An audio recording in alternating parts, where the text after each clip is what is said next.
David Edelsohn. Okay. And David, what company are you with? So I work for IBM Research. I'm a senior technical staff member, and I'm also working for the GCC Steering Committee, which is the global group that maintains the GCC compiler and GNU toolchain. Wonderful. Did you know that one of our panelists here tonight also works at IBM? Yes. Do you have any correspondence with him before? Is this your first time you guys are meeting? No, Mark and I have met a few times. I mean, again, for his exciting work on as an ambassador for IBM Quantum. Very nice. So you mentioned earlier that you've been to a lot of Disruptive Technologists event. What have you noticed each time, whether it's the number of attendees, the panelists, the topics? Why do you think people come to these types of events here in New York? Well, New York has an incredible diverse set of people and a major technology hub here. And so this Disruptive Technology event has been a really great environment for people to both learn about the technology and see a very diverse expertise on the panels that Lauren's done a wonderful job of attracting and maintaining. So we have really great people here who have a lot of expertise and knowledge in different areas, from to technology itself, to startups, to business, to legal, to the working in the social services, in the government. And so we're able to learn all these different facets and from real great domain experts.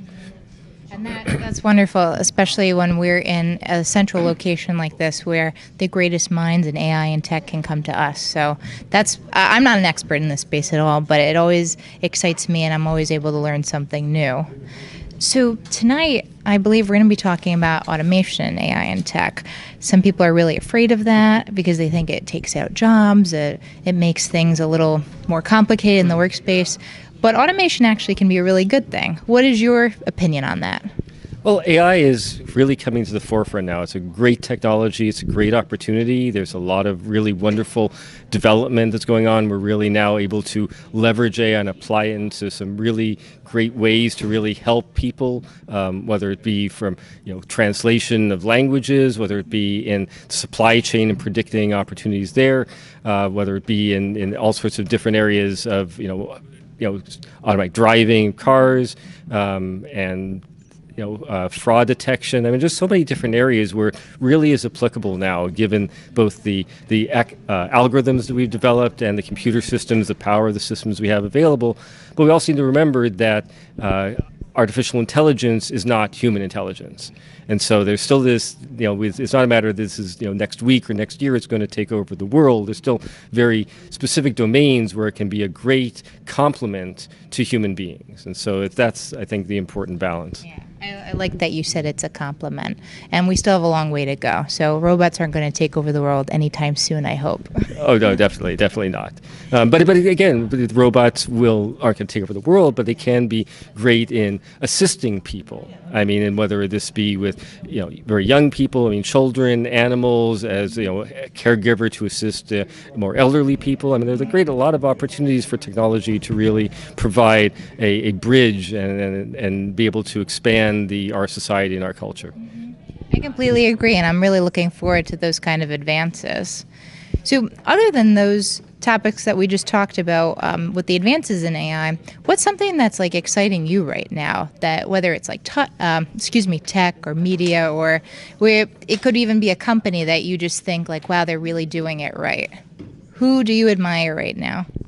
I guess not a specific company, but I think that there's a lot of great work that IBM, Microsoft, Google, there's just a wonderful effort from all of these companies collaborating together, which really excites me and creating, whether it's with, various types of computing chips, whether it's with artificial intelligence, whether it's with these various types of deep learning frameworks, that there's all this great collaboration amongst all of these companies to provide this infrastructure, whether it's NVIDIA GPUs or the compute units at Google and Facebook. There's so much great technology that we're all working together to be able to bring this field forward and to really, there's just, the explosion in the number of papers in artificial intelligence, and everybody,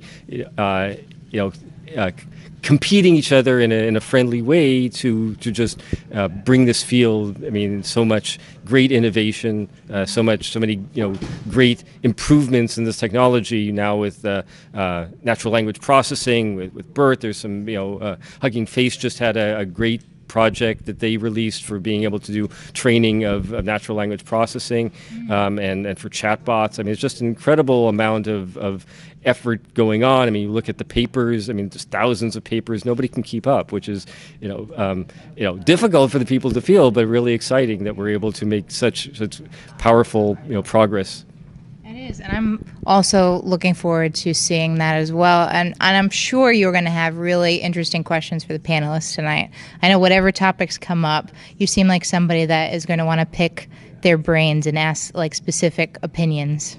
Am I wrong? No, definitely. But we have this wonderful moderator here and a wonderful group audience that is always on top of things and asking really insightful questions. So that's again what makes the Disruptive Technology event so good, is that we have people from all this broad different areas, people in stars, people who can then have lots of different types of expertise and can really, as you said, probe the panel, pick the panel, and get these very different perspectives from this broad range of both topics that Lauren covers with disruptive technology and the broad range of expertise that is on this panel. So it's a really great event to be able to get a lot of insights and to really understand what's at the forefront of these various events, because as you were mentioning, all these areas of technology are moving so quickly that people are looking for events like this that cover a broad range of topics so that they can then stay at the forefront, feel and then be able to tap into both these expert ideas, expert knowledge, and the zeitgeist, which is really important, as you said, for places like New York and the Bay Area and other places that are really the forefront. So it's a great place to be, both New York City and in this time to have all this technology that we can tap into and make the world better. Well, thank you so much, David. That was a perfect way to conclude this interview. And I look forward to asking your opinion on the panel later on. Looking forward to seeing and talking with you again about this. Thanks very much. Thanks very much for talking with me. Thank you. Thank you, David. That was perfect.